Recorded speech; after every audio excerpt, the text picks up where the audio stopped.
to the church. Come on. And if you read it, it's right there. They shall feed you. That's what the scripture says. I put them in there. Feed them and lead them.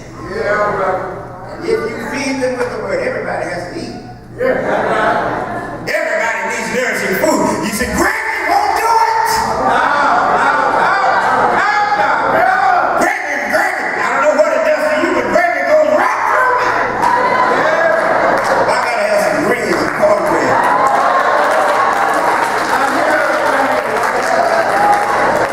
I don't know about them chitlins, Brother Radley, but solid food. The word. Feed them with the word. And you know, folks, if this church right now says we're going to have a very big dinner, we're going to feed everybody, put a sign out everybody from miles around to come. All right. Folk will come to eat. They will come to eat. Feed them with the word. That will make them strong and healthy. And will enable them to do the work that God has called you all to do. Feed them and then lead them. And I'm done. I was born in Oklahoma City several years ago. And I wanted to be a mechanic, an auto mechanic. I started studying when I was 14 years of age. I went to Voltech school for 4 years. I was selected by my teacher to go to Langston University in a contest, putting an engine together. Me and my buddy. And we did, and we were able to put that engine together, make it run. Had to run for 3 minutes. If you make it run for 3 minutes, it'll run. I don't care how bad you want it to run. It'll run for 3 minutes. You can make it run better. And so we won first place in that contest. My buddy and I put that engine together in 26 minutes. 23 minutes actually, and it ran 3, so that was 26 minutes. So we were selected to go back the next year.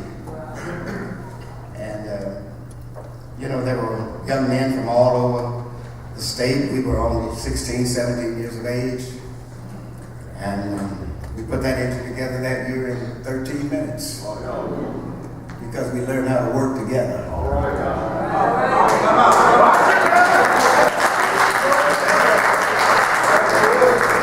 And I took, well, I guess I need to put this in a proper context so that you can understand it. And this was in 1952. Now let your mind go back. 1952. This was before Emmett Till was slain in Mississippi. And I took my certification and my first place awards, my high school diploma, my vocational certification, letters of reference from my instructor, from a person that I had been working for, took all of that to a new car dealership.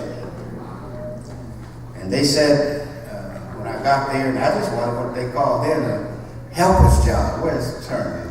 He returned, so he's a helper here. And so I just wanted a job helper. And they said to me, we don't hire colored boys in our garage. Said, do you want to be a porter? 1952. And so I said, no, I don't want to be a porter. And I think I walked about 10 miles to get back home. And I told my mother, my father died when I was just a youngster. And I told her I was leaving. I said, I'm leaving. She said, where are you going? I said, I'm going to Detroit.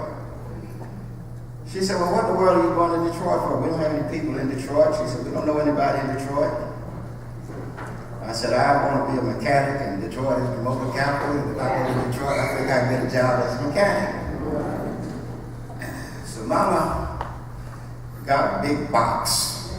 Matter of fact, first of all, I went and got a job washing dishes. And I washed dishes for 2 or 3 weeks or so, or a month maybe. saved up a little money and bought me some blue jeans and a shirt, underclothes. Mama got a great big box, and she packed it with chicken and peanut butter and jelly, some bean sandwiches. And I got on the back seat of the bus where we were relegated to the back seat. Come on, man. 1952.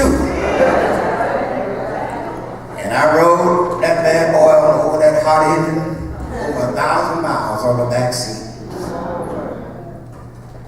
Got to a place called Terre Haute, Indiana. Everybody got off the bus, a whole lot of vacant seats on the bus. And I knew that I had now crossed the that imaginary Mason-Dixon line. And I said, I'm going to move up to the front of the bus. I'll tell you what. So I moved from the back seat of the bus and got up on the front, and I said, I'm going to sleep all of the rest of the way to Detroit. Still another 600 miles. And do you know that out of all of those vacant seats on that bus, this old black man sat down beside me. He was every bit of 40 years old. Now keep in mind, I'm only 17. 40 is old when you're only 17. But when you get there, you just getting started. Do I have any witnesses in here?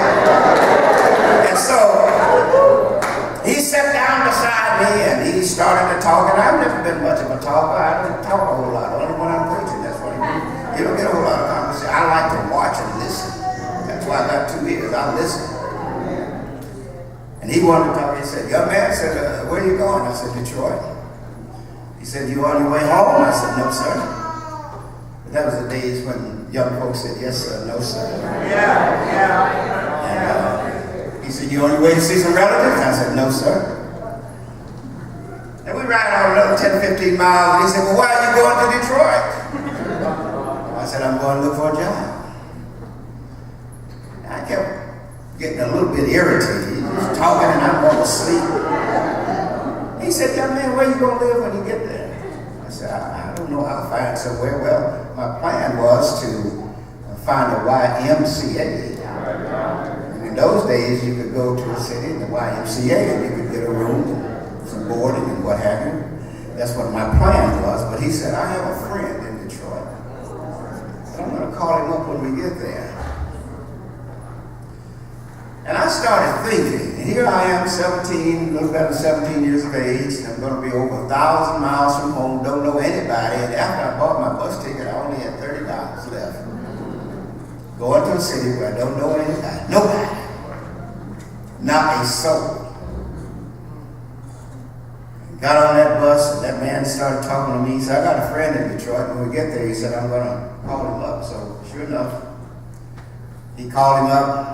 He came down to the bus station. This was in March. I think it was 1953.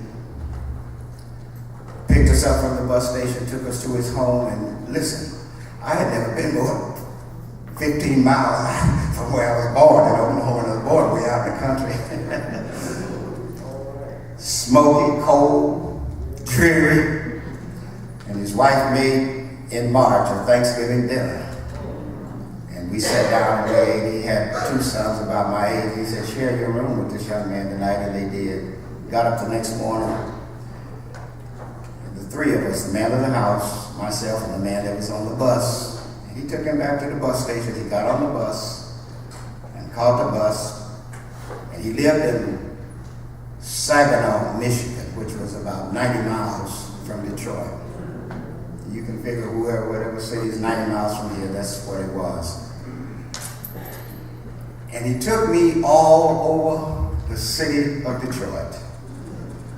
And at 4:45 that same afternoon, we walked into the employment office of Ford Motor Company and made out the application.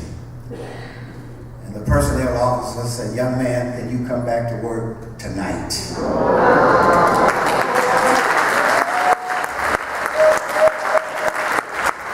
I tell this today, that's the only job I ever looked for in my life. And I have worked every day Ford Motor Company, and then from there and on and on and on. I've never seen that man since that sat on that bus with me. I wouldn't know him if he were to walk in here right now. But I remembered that song said, "What a friend we have in Jesus." That man didn't sit down beside me because of who I was, but because of Mama's prayer. When I left that little 3-room, dirt floor house with newspaper on the wall for wallpaper, tears coming down my mama's eyes, and Lord, take care of our boy.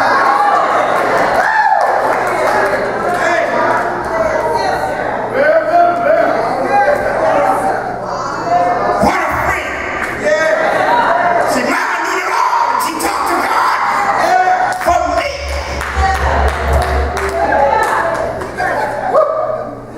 So I started there, and guess what? 3 months later, I was on the apprenticeship program, tool and die. And you didn't have black boys on no apprenticeship programs in the tool and die industry and automobile manufacturing in 1953. Wasn't but about 20 of us out of 1,000 apprentices then. And I was doing pretty good. So 1955, I worked afternoons, and I went to the new car dealership, and I started in 1953, this was 1955, I bought a brand new 1955 Ford. I think I was 19 years old. I drove it from the new car dealership to work. They gave me some papers, what have you.